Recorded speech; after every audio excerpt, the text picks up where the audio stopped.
numbers going down for 25 seconds, and then you.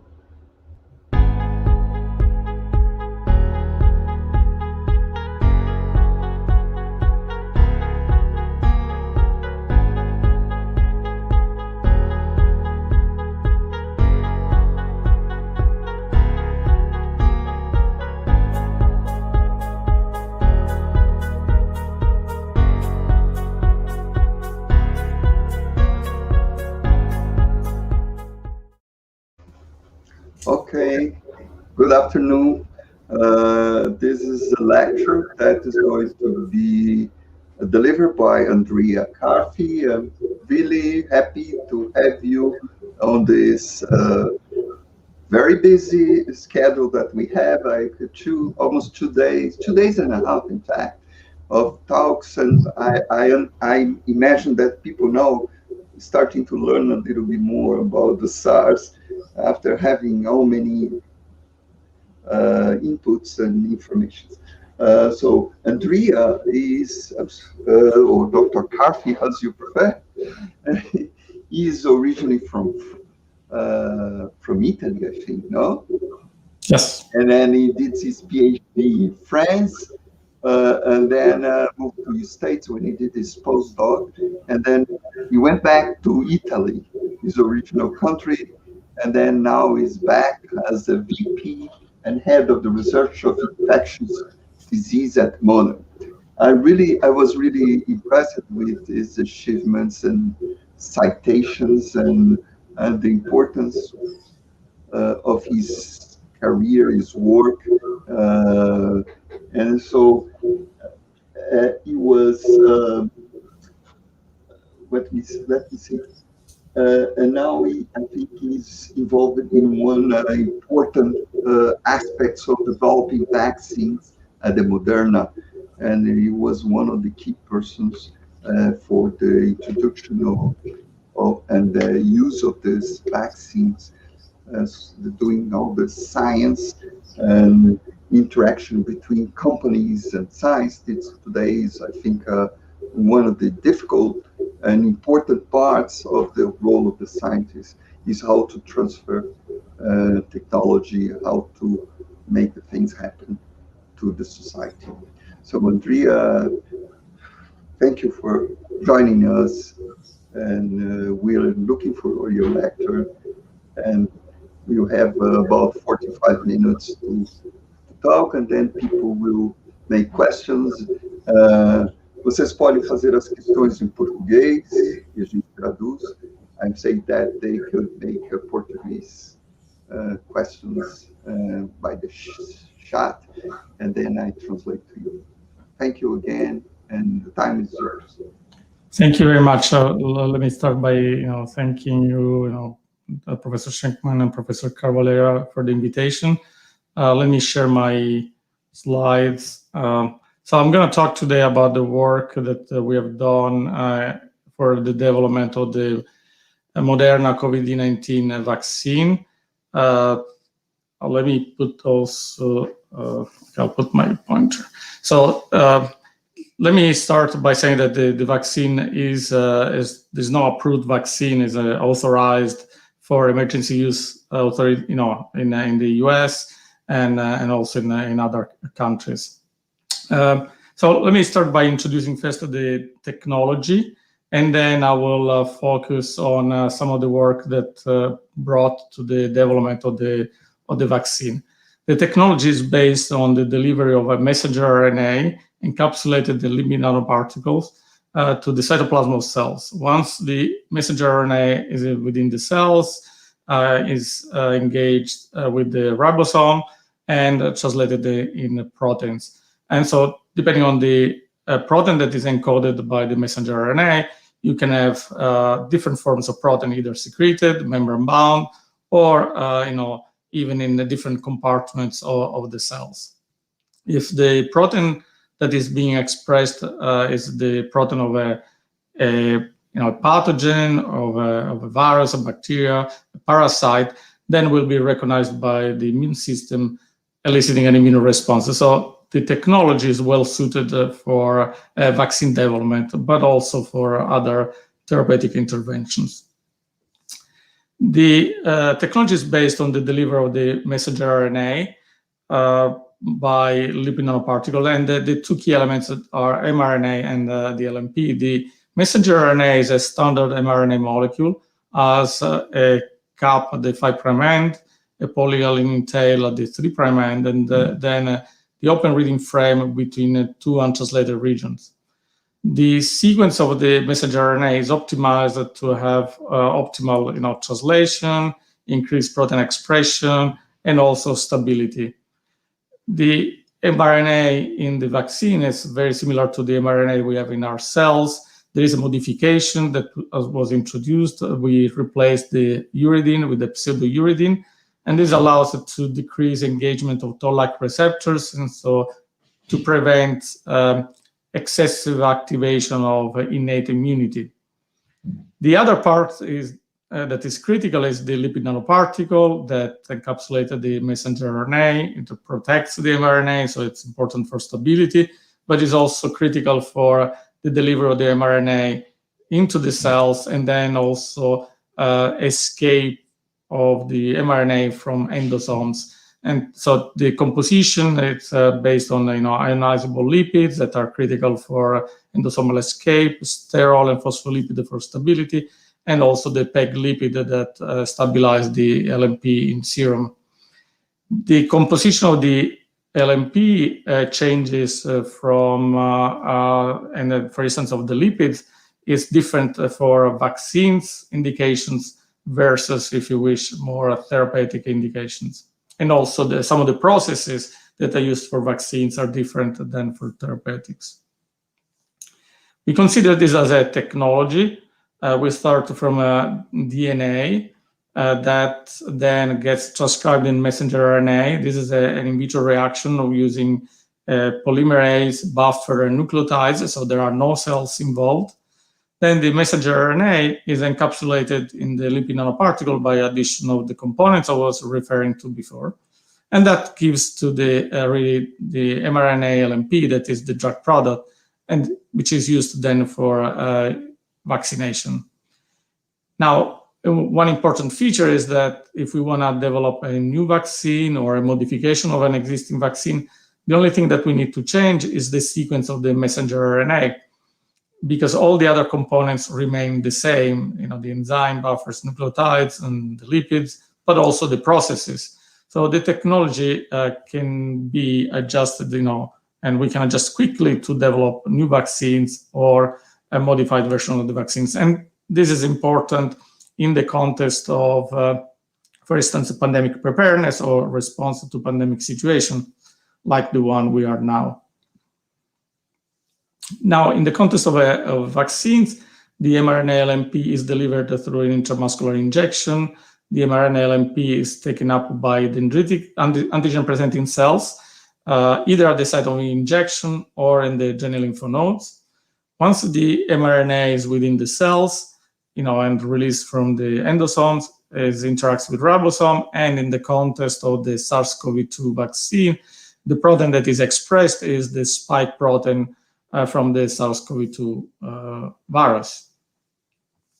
So some of the characteristics of the vaccine. So first of all, the technology allows for very precise antigen design. So really the mRNA encodes for the instructions and are translated by the cells. And that results in a protein that have a more native-like structure, because we can make, for instance, a membrane-bound proteins, something that is hard to do with recombinant technologies. And also the glycosylation is more similar to human glycosylation. Also, the mRNA cannot be transmitted from one cell to another, cannot duplicate or generate infective virus, so it's not infectious. The expression is only transient. The mRNA is degraded after 24 to 72 hours. So there is only a transient expression of the protein. And finally, is not mutational, because the mRNA is does not get into the nucleus, and therefore it is not integrated in the genome. And as I mentioned, the technology allows for a rapid response, because you can quickly adjust and generate a new vaccine. So the since early on, we basically invested in manufacturing, and we have a manufacturing site outside of Boston in Massachusetts, where generate most of our vaccines and therapeutics.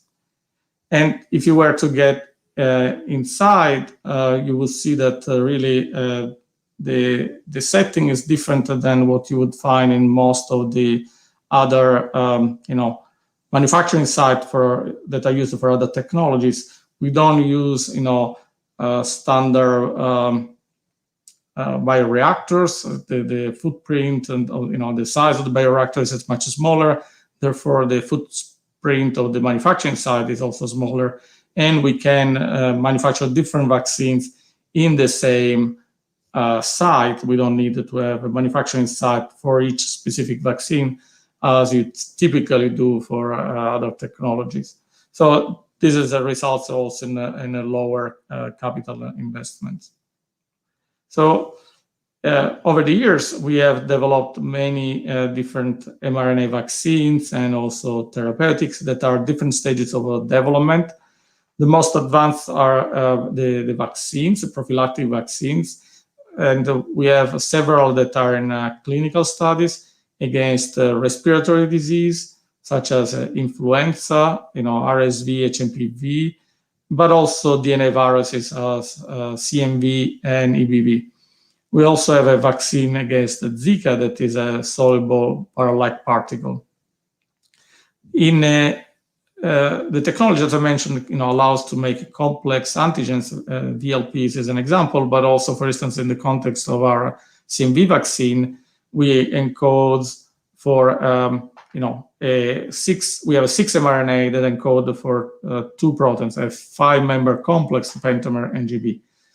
The programs are at a different stage of development, and our CMV vaccine, for instance, is entering phase 3 this year. So even before we started working on the SARS-CoV-2 vaccine, we had already clinical data for different mRNA vaccines, and we had demonstrated that the technology is safe in humans, that elicit immune responses, and therefore it's really well suited for vaccine development. We also have, in the context of infectious disease, we also have conducted a phase 1 study for an mRNA-based antibody. So the mRNA encodes for an antibody against the chikungunya virus. We have conducted a phase 1 study, and we have shown that we can express protective level of the antibody in humans.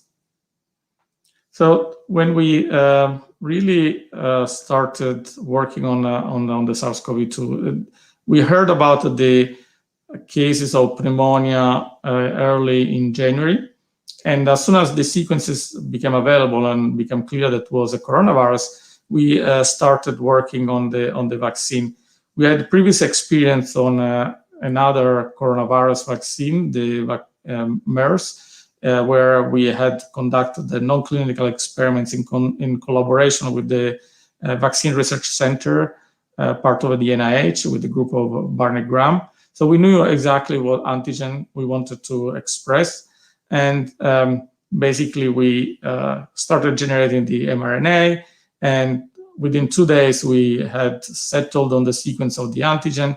And after 42 days, we had already, vials with the vaccine that had passed all the analytical testing and including sterility and ready for a clinical study.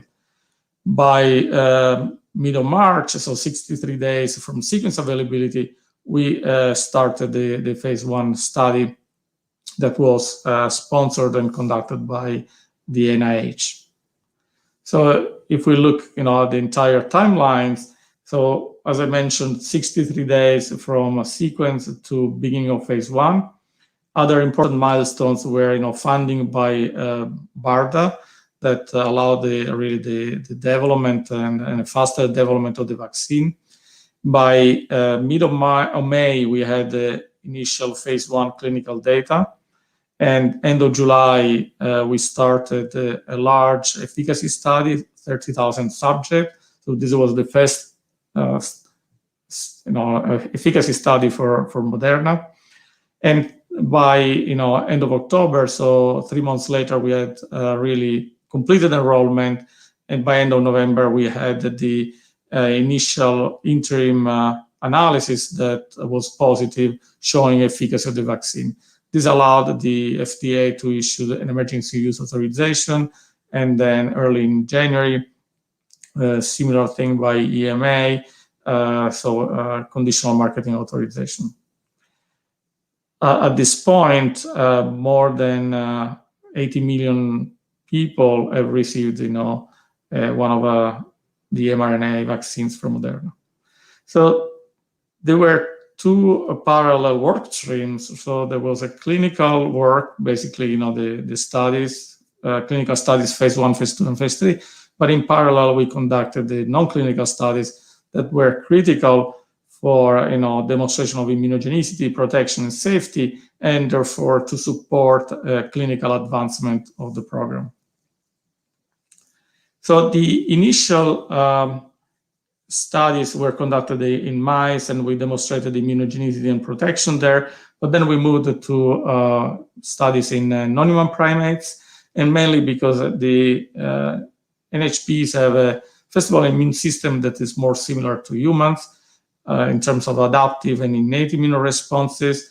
Also, it was been shown that you can actually infect rhesus, and they develop basically pneumonia. So you can study protection from disease in this model, but also you can use in this model vaccine doses that are more similar to what you use in humans. So in the initial studies, you used 10 and 100 micrograms.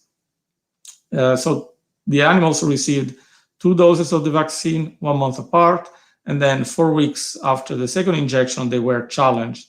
And so at that point, we looked at the virus and replicating virus in the nose and the lung, and also immune responses. And we also looked at the lung pathology to see if there's no side effects due to to the vaccination and enhancement of disease. In vaccines developed in the late 60s using other technologies such as inactivated virus, there has been this phenomenon of enhanced respiratory disease where babies that had received a formalin inactivated RSV vaccine, when exposed to the virus, actually had worsening of the disease and the conditions. So we wanted to make sure that and exclude similar phenomena in this case.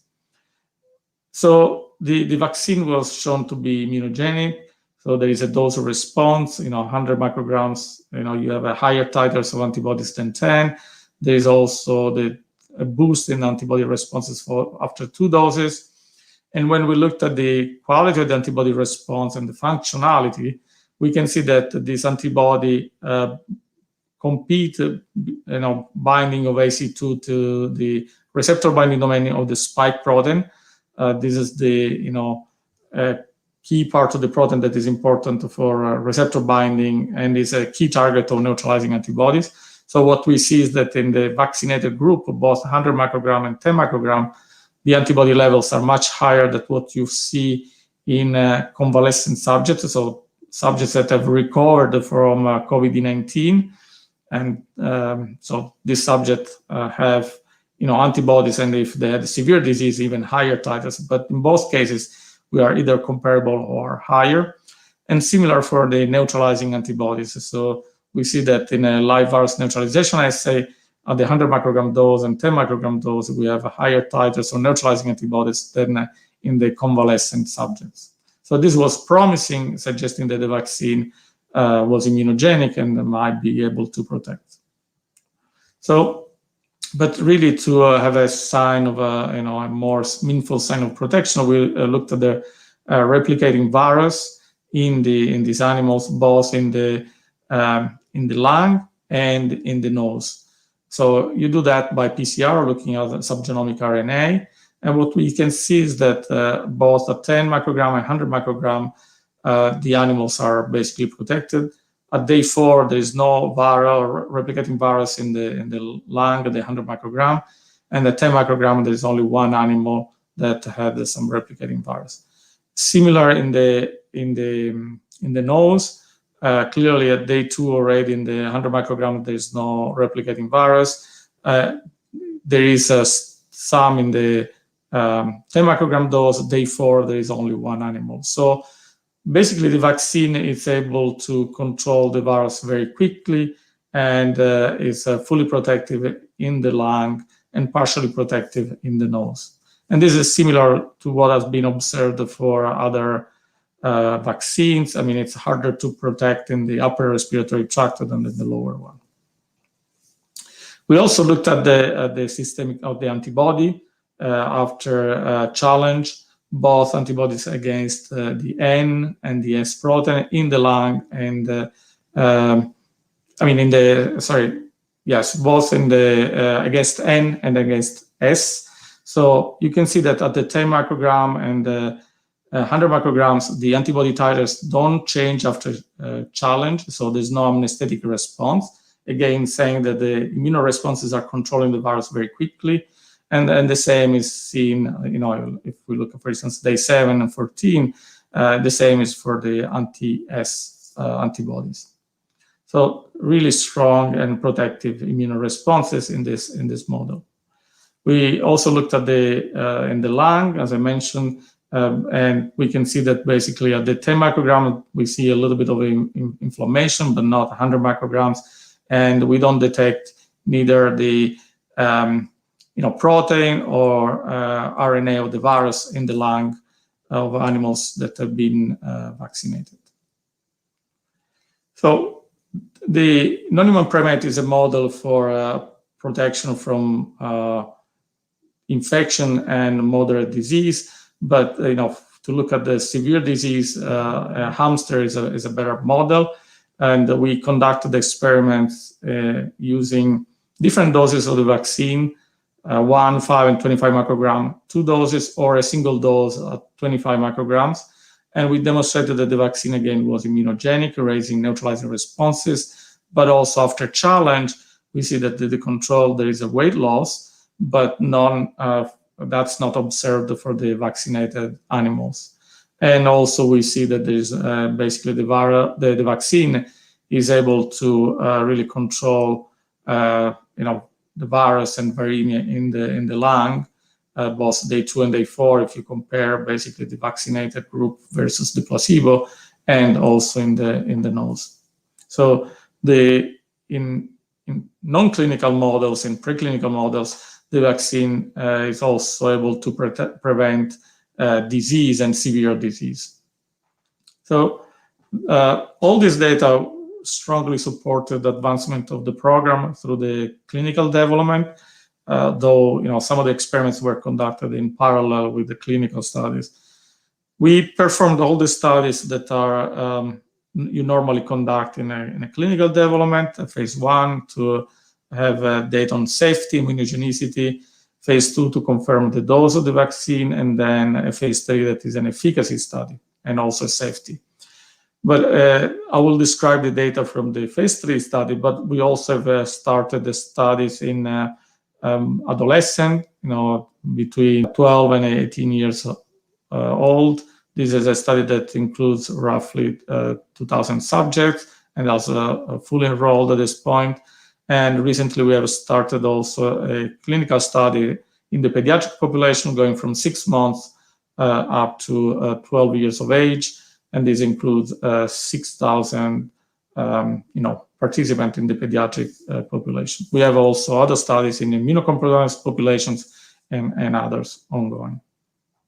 So the phase 1 study, as I mentioned, was trying to address safety and then immunogenicity, giving indications on the dose.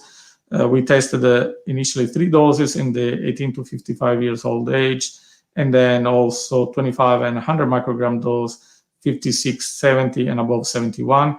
During the early phases, we found that 2 doses of 250 microgram were not well tolerated. So for the older adults, we just tested the 25 and 100 microgram. And what the analysis of the neutralizing responses demonstrated is that after 2 doses, all the participants responded to vaccination. There was a dose response with the higher titers at 100 microgram than 25 microgram. Similar responses at 100 micrograms, and 250 micrograms. And also, these neutralizing responses are higher than the median seen for the convalescent subjects. So the phase 1 data were already very promising in terms of neutralizing responses because of the similarity between neutralizing responses 100 and 250 micrograms, and also because there is not much improvement in neutralizing responses, we selected the 100 micrograms for the phase 3 studies. These data are in the 18 to 55 years old, but also in the study, as I mentioned, we had different age strata. So if you subgroup by age, then you can see that actually again all the subjects responded to vaccination after 2 doses, and that the neutralizing responses are comparable across age, so going from 18 to 55 and also 71 plus, suggesting that the vaccine can be efficacious not only in the younger population but also in the older adults, who are among the most susceptible to disease, COVID-19 disease. We also looked at the T-cell responses, and we saw that, again, comparable CD4 plus responses in the across ages, and we didn't see Th2 responses, but mostly Th1 responses, and this is important for again what I described as the enhancement, disease enhancement, and in the case of the formalin inactivated vaccine and other in non-clinical studies has been associated with a Th2 response and lack of Th1 response. So seeing just a Th1 response was reassuring in terms also of safety of the vaccine. So the phase 3 study was a large 30,000 subject study, efficacy, placebo control, of course, evaluation of safety, immunogenicity as well. Half of the subjects received a placebo, 2 doses, 2 intramuscular injections, whereas the vaccinated group received the vaccine, 100 microgram dose level, again, 2 doses 1 month apart. The primary endpoint of the study was prevention of symptomatic COVID-19, but as secondary endpoints, we also had the prevention of severe disease and also prevention of infection, plus several other endpoints. So one aspect that was important during the enrollment was to make sure that the subjects in the clinical study really reflected the diversity of the population in the US. We actually slowed down recruitment to make sure that that was the case. And at the end, by the time we got to 30,000 subjects, basically we had 63% that were white, but 40% roughly were participants from communities of color, which is similar to the diversity in the US population. There was a good distribution across age and also roughly 50-50 between male and female participants. We also made sure that there was enough, there were enough subjects that were at risk of a severe disease. So we had roughly 17% that were high risk because of comorbidities, age between 18 and 65, and then 25% that were above 65 years old.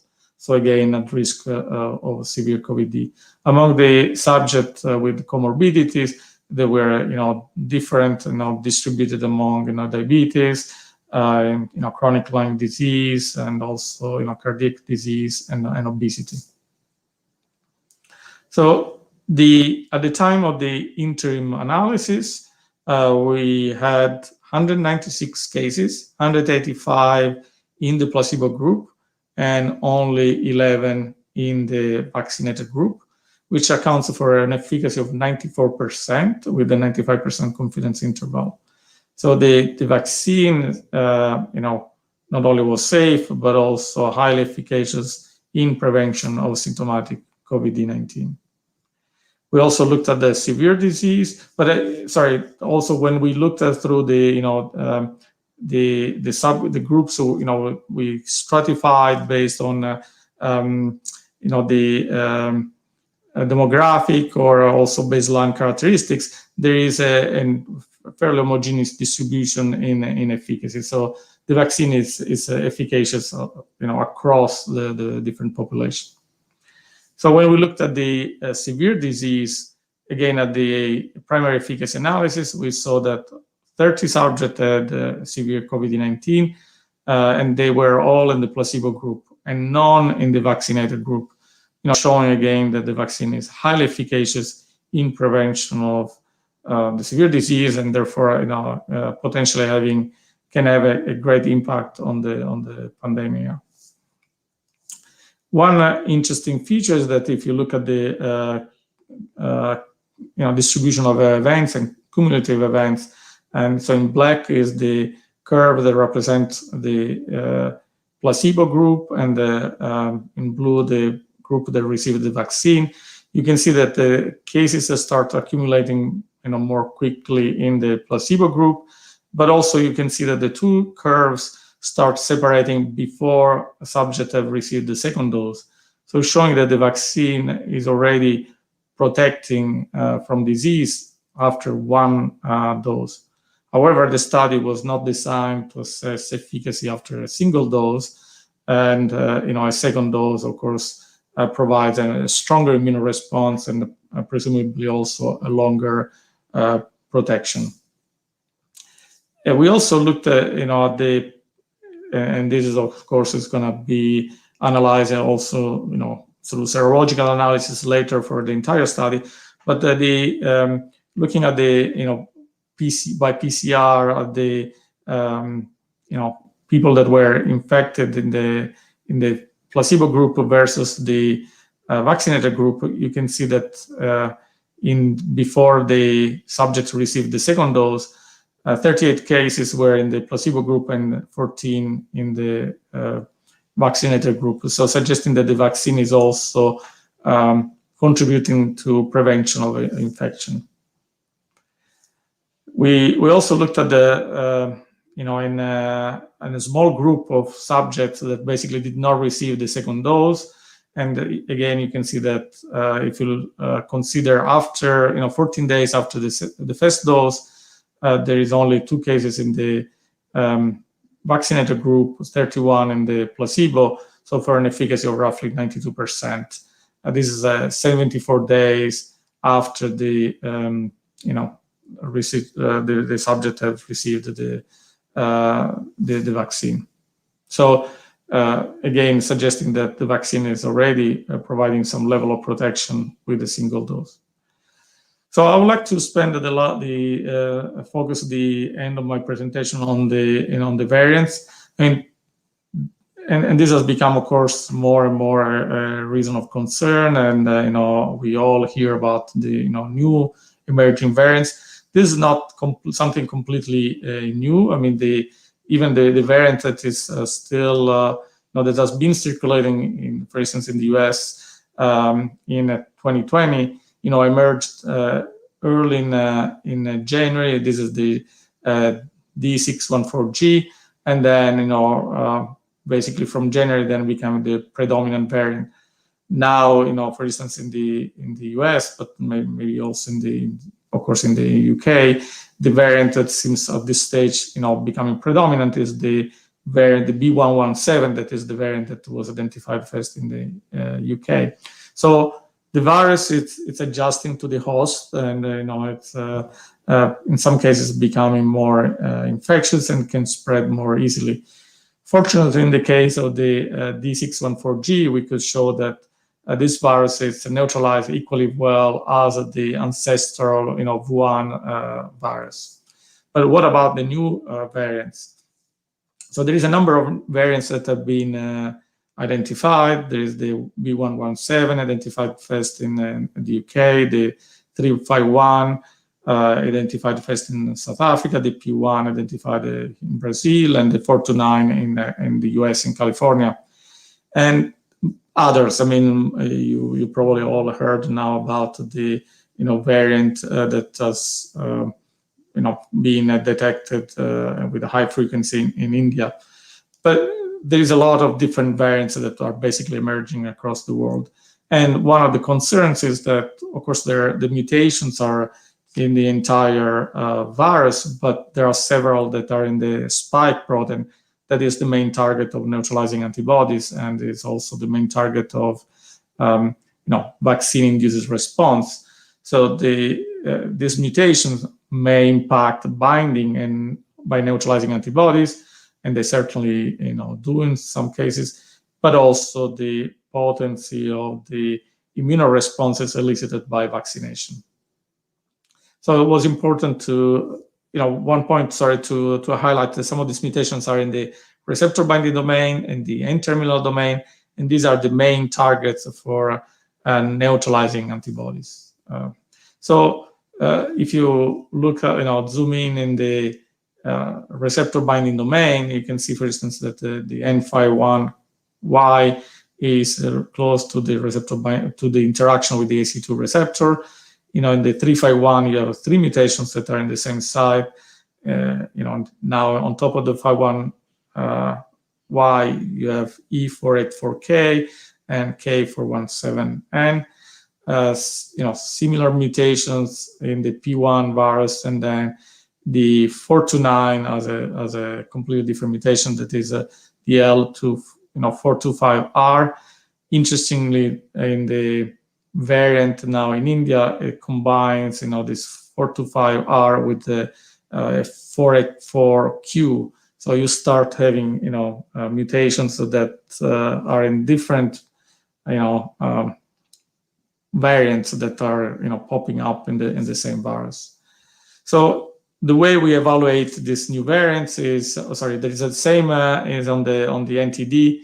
The mutations that we have mapped on the surface, some of them are in a binding site for neutralizing antibodies. So again, this is raise a concern for these variants. So the way we are addressing it is by basically using sera from subjects that participated in the phase 1 study, that received the 2 doses of the vaccine, of the 1273 vaccine, and look at the ability of the sera to neutralize the virus, either the original virus or the different variants. I mean, pseudovirus, VSV pseudoviruses that express the spike protein from the corresponding variant.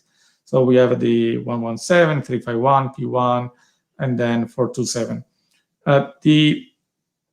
As you can see, the neutralizing responses are not affected in the case of the B117, but for most of the other viruses, there is a decrease in the neutralizing responses that goes from 2.3-fold up to 6.4-fold. So there is a strong decrease in the context, for instance, of the 351 virus in the neutralizing responses.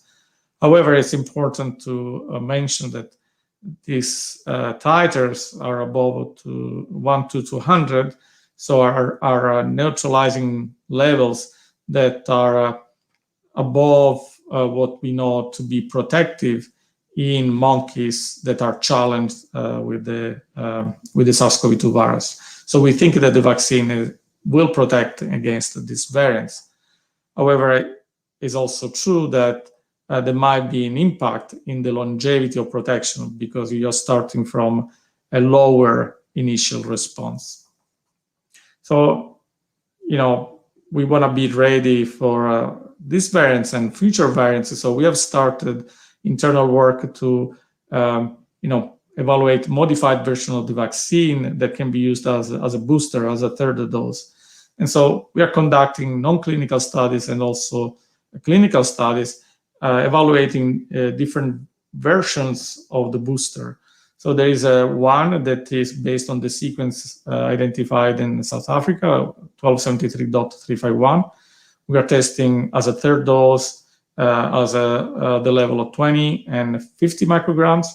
We're also testing a version that basically is a mix of the 1273 and the 351 version, and we're testing that at the 50 microgram level.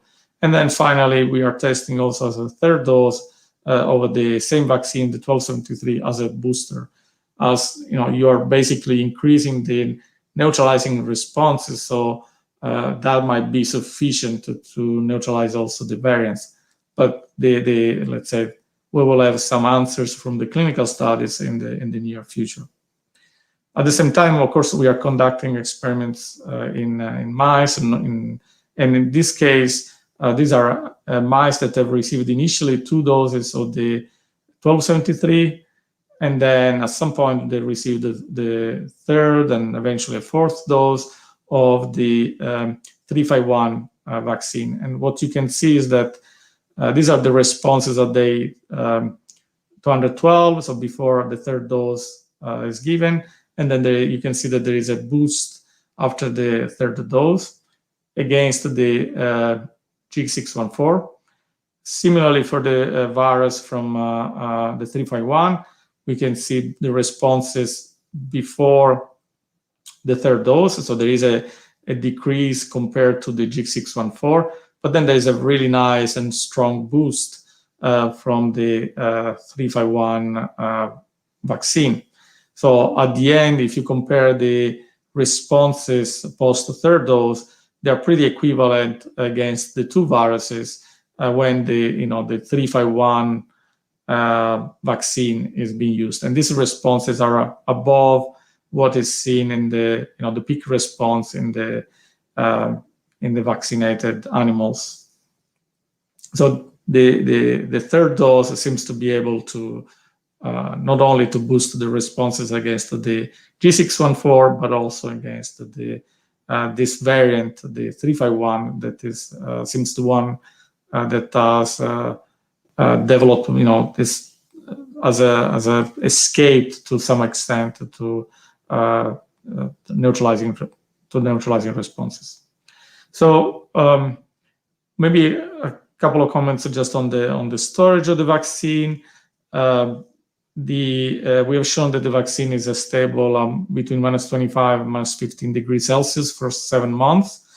It can also be stored for 30 days at the refrigerator temperature between 2 and 8 degrees, and also between 8 and 15 degrees for up to 12 hours.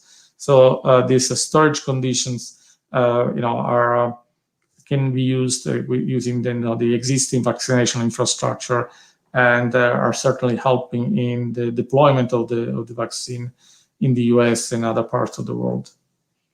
We are working also on of course, versions of the vaccine that are more stable and that can be stored at the at the temperature of the refrigerator for a longer amount of time. And some of these new versions have entered clinical studies. So I would like to finish by saying that the vaccine protects. We have shown that in non-clinical studies, the vaccine protects against weight loss in hamsters, protects against infection in mice and non-human primates, and there is no sign of ERD.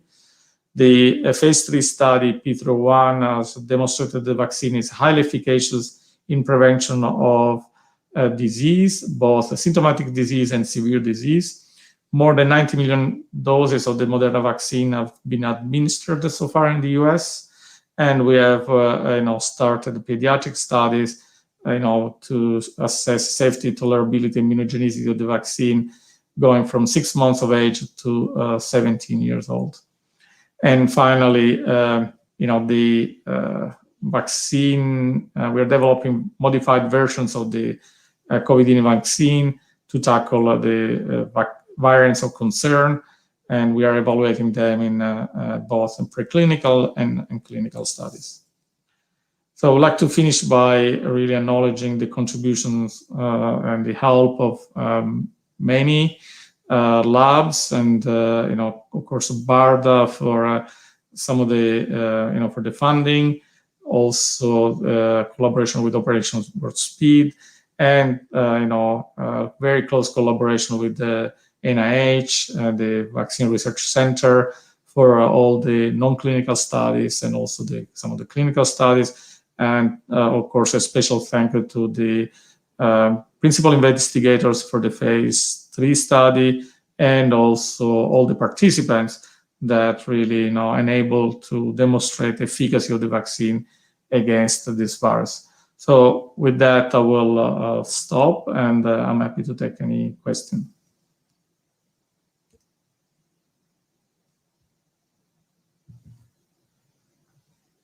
Thank you very much for your excellent presentation. I really enjoyed it. Was so many informations, and how fast was that? I think I imagined that many people worked for that, and the background the company had before, I was thinking was very important for this development. So this is something that here in Brazil we have to learn. You cannot start doing a vaccine if you don't have previous experience before. I think this is a key point. I have one basic question to start regarding the RNA stability that you mentioned at the beginning, and how this is important for the production of the immune response. It seems that this is not the problem, because you got the immune response.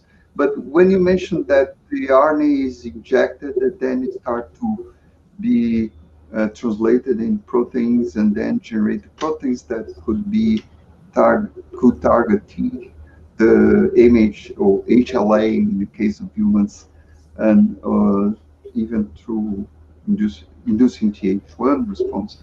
How long is necessary for the RNA to survive? Because you have the company has a lot of experience with these RNA vaccines.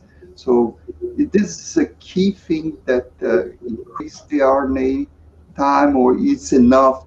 How long it lasts, that thing that could be, for example, maybe you could check much less RNA, or you can change a little bit the RNA in a way that would be more translate for longer, adding some specific things. So how this issue is important, and how much is key for the generation RNA vaccines? I think the company may know that. We're certainly learning a lot, but I can say that, of course, there is several questions that you are raising. I mean, it's what is the optimal dose of the vaccine and the RNA that is given? We assess that in non-clinical studies and in the phase 1 studies. So that changes from vaccine to vaccine, but we certainly are having a sense of what is the dose that is needed, through the different clinical studies that we've conducted so far. The mRNA, I mean, is a transient. I mean, we look, at least in non-clinical studies, both at biodistribution, of course, but also the duration, the presence of mRNA and duration of protein expression. Roughly, the mRNA is present around 24 hours, maybe slightly longer, but the protein then is expressed just because of also it's a half-life for longer. So we generally tend to see the protein, for instance, in the draining lymph nodes for 48, 72 hours, sometimes even longer, depending on the stability of the protein itself. Yes, there is, of course, a lot of work in the design of the messenger RNA. I mean, it's a standard mRNA molecule, as I mentioned, but of course, we do optimization of the sequence to have optimal translation, to increase even the stability, secondary structure elements, expression. There's a, optimization of the UTR elements, capping. So everything is really, done to try to get the best. And as we learn about more and more about the science, and unfortunately there's a lot known about RNA, perhaps even more than what we know about proteins. So we apply all those, and I would say that yes, it's possible that in the future there will be additional technological improvements that might allow for lower level of mRNA, or for longer expression. It also depends on what you want to achieve, right? I mean, and what in some cases might be beneficial not to have the mRNA there and expressing for too long. In some other cases, you might want, you want to tailor it to the goal. Okay, I have some questions here that people ask. First one, you mentioned that you're giving a third dose of the variant as a boost. It's necessary, or you think that you can do a different thing, like giving a second dose of one and the first dose of one and second dose of the other, or maybe mix the variants and then inject? So why you do? I think I understand that because you have people already vaccinated with 2 doses, so it'd be much simpler to give a third dose. But there is a new protocol that could just do different things. No, I understand the question. So, I went through that quickly, but the data that I showed is, as an example, is the third dose for one of the variants. As I mentioned, we also have a vaccine composition that is a mix of the older strain and one of the variants. That was really, not only because we thought that the 351 is the one that is less susceptible to neutralization, right? But also it's to learn more about the strategy and potentially to be able to combine more variants in the same vaccine in the future. So that's as a booster. But we are also evaluating, the combination as a primary series. So basically, this mixture of the 2 different vaccine, the spike from the Wuhan strain and the spike from the 351 virus, those are being tested also as a 2 doses, of course, for subjects, people that have not received any of the vaccines at this point. Okay. There is another question that regarding the use of other vaccines. So, for example, if somebody got the vaccine with the total virus and want to use a shot of the Moderna as a booster, or if you have a variant, so how would this work? You think is possible? Let's distinguish between what I think and what then the authorities and medical authorities should decide. But what we know at this point is that people that recovered from infection and receive a single dose of the vaccine, have a very high level of, after a single dose, again, a very high level of the antibodies comparable to 2 dose levels of the 2 injections of the vaccine. So it seems that in people that have been previously infected, a single dose might be sufficient. We did not study that in the phase 3, so we don't have efficacy data for that. But in terms of immunogenicity, that seems to be an approach that might work. And then there is the second question about combining different vaccines. Again, probably it should be feasible. That is being studied now. There are clinical studies ongoing where different vaccine platforms are combined, and we shall see what is the immunogenicity. My expectation, again, is that you should be able to combine, let's say, 2 different platforms. The order in some cases, there might be one that is better than other, but I think we have to study it clinically. Okay. There's another question is regarding whether the patients with cancer or other disease, there's any issue about giving this type of vaccine, the RNA vaccine, to people with cancer disease or any other autoimmune disease or things like that? You have probably tested that. I don't think they were excluded from the phase 3, but those studies are ongoing. There is studies in immunocompromised and also, oncology patients. I don't have the data. I don't know what is the status on that, but it's been, studied clinically. It is not a counterindication. For me, it will be more, for instance, if subjects that are immunosuppressed, how well they're gonna be able to mount an immunoresponses and how many doses of the vaccine they're gonna need. Okay, there are many more questions here. People want to to know how many variants can you combine if you do, like, this depends on the dose, or you think it is, like, if you do 3-4 variants, is more, you have to increase the amount of RNA, or what do you think? Is this a problem? Or? From a perspective of the technology, let's say, there's not much of a limitation in number of mRNA that we can include in the same vaccine. It's going to be a question of how many are going to, and what dose level is going to be sufficient to allow for a broad response. There are many parts of the protein that remain the same in this vaccine, and so that there's a base of neutralizing responses that is there, and then you need also sort of a broader to cover different things. So what is the dose that is needed for a multivariant vaccine? That's something that we have to learn. Probably in the future, yeah. Yeah. Okay, and I have a final question, is why there's any possibility to use just the RBD domain as an antigen? Have you tried that, or you excluded that, or no? We much simpler. It'll be a more simple vaccine. I completely. So there are multiple answers to that. So first of all, from a question of simplicity, if you wish, from an mRNA perspective, they are equally simple, if you wish, right? It's just a question of length, which might be important for for shelf life and those things, because it's, of course, the longer the mRNA, you might have more hydrolysis.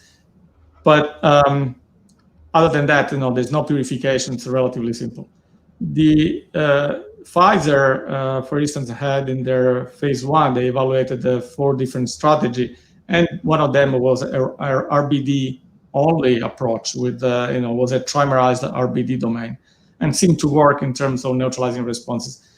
Because of tolerability and also T cell epitopes, then they selected the same antigen as the Moderna vaccine. But an RBD approach is possible. Our version, I mentioned at some point that we are testing clinically a version that we hope will be a next generation, if you wish, vaccine, and that one has the N-terminal domain and the RBD domain in that. So it's really focusing the response on the most critical neutralizing sites. So we are exploring that approach. Okay, thank you for your time, Dr. Carfi, and I really appreciate it. And we have more than 100 people watching your presentation. So, and then we now finish your event, and Dr. Carvalheira is going to say some words as a final speech. Thank you again for the invite. Thanks. Okay. Thank you very much for a wonderful lecture. It was brilliant. Thank you so much. Ok, então nós vamos agora encerrar o nosso evento. Tem alguns dados aqui super interessantes que talvez fosse bom mostrar para vocês. O Sérgio caiu ou saiu? Não sei. E a Beth, isso mesmo, porque não só o Sérgio, a Beth, a Ileana, o Rodrigo, o Marcelo Valim fazem parte dessa comissão, mas todos os alunos que estão aqui no background nos assessorando, desde os monitores aos pós-graduandos, e sem esquecer o pessoal do STI, que nos deu muito apoio. Eu vou só compartilhar aqui a apresentação, é super rápida, só para vocês verem os dados desse evento, que foi um evento que foi muito bom do ponto de vista de conteúdo condensado. Eu acho que foi muito rico para todos que participaram desde domingo até agora. As palestras interessantíssimas, os projetos que estão sendo conduzidos aqui na Unifesp, maravilhosos, e este último bloco, com o bloco de vacinas, foi extraordinário também, e contamos com a participação desses 2 últimos, aliás, de todos os 4 últimos palestrantes de hoje, que foram sensacionais sobre vacina. Então, como é que eu faço aqui para espelhar? Já está compartilhando? Não, pessoal, já está compartilhando. Vou colocar aqui na apresentação. Não estou vendo mais ninguém. Então, nesses 3 eventos, eu tenho os dados de hoje até as 10 horas da manhã. Então, a gente teve lista de presença no dia 25, no dia 26 pela manhã, no dia 26 à tarde e no dia... já está... atualizado agora, olha, as meninas me deram imediatamente, eu nem tinha visto que tinha o dia 27, então, nossa média de participação está boa, tivemos uma participação de 120 participantes ao longo do evento, né, 18 estados do Brasil participando aqui também, então, muito obrigada a todos que assistiram a este evento desde o primeiro dia, que foi no domingo. Visualizações no YouTube, até as 10 horas da manhã eu tenho os dados, eu acho que a Luana atualizou. A média de visualização por palestra foi de 421 visualizações, as boas-vindas 721, a descrição da molécula do DNA 530, coronavírus da bancada do leito 331, a segunda onda de Covid 338 e as ações de prevenção 188. Infelizmente eu não vou poder mostrar todas de todos os dias, porque a gente ainda está subindo, né, atualizando no YouTube, mas a gente vai fazer esse report depois para todos, né. Não, ainda... Nossa, botaram tudo! Bom, é quase online aqui, é quase ao vivo, em tempo real, essas apresentações. Então, a média de palestra do dia 20, de visualizações, 163. Então, a origem dos SARS-CoV, 351, organização genômica, 204, modificações de RNA, 159, fisiopatologia, 137, estudo de resposta contra o SARS-CoV, no desenvolvimento de vacina, 160, impacto das citocinas, 155, estrógenos e Covid, 118, uso de metformina, 96, e células-tronco, 93. Então, tem muita gente realmente interessada em todo esse conteúdo que foi apresentado aqui nesses 3 dias, né? Nossa, já tem visualização de hoje. Então, vamos lá, gente. As palestras de hoje, 186 visualizações, a palestra do Pedro, 121, do professor Xi, 119, e agora, ao vivo, ainda não computamos. Então, é quase em tempo real essa apresentação aqui. Mas eu vi que tinha 114 assistindo no YouTube. Dá para ver no site. Exatamente. Então, o pessoal foi super ágil. Bom, o impacto no canal do YouTube do programa, né? Então, agora sim, até às 17h30, antes do evento tínhamos 574, agora 601 inscritos no canal do YouTube do programa de pós-graduação. Então, gente, eu acho que esse evento só mostra para nós a força e o vigor da comunidade científica, em especial dos pesquisadores da Unifesp, que tem pesquisas assim de alto nível, de excelência, e eu só tenho a agradecer a todos que participaram desse evento, né? Porque o nosso objetivo é formar cidadãos e pesquisadores de alto nível. Eu acho que com esse evento do Dia do DNA confirma, né, a nossa o intuito intuito da Unifesp em formar esses cidadãos e pesquisadores de alto nível.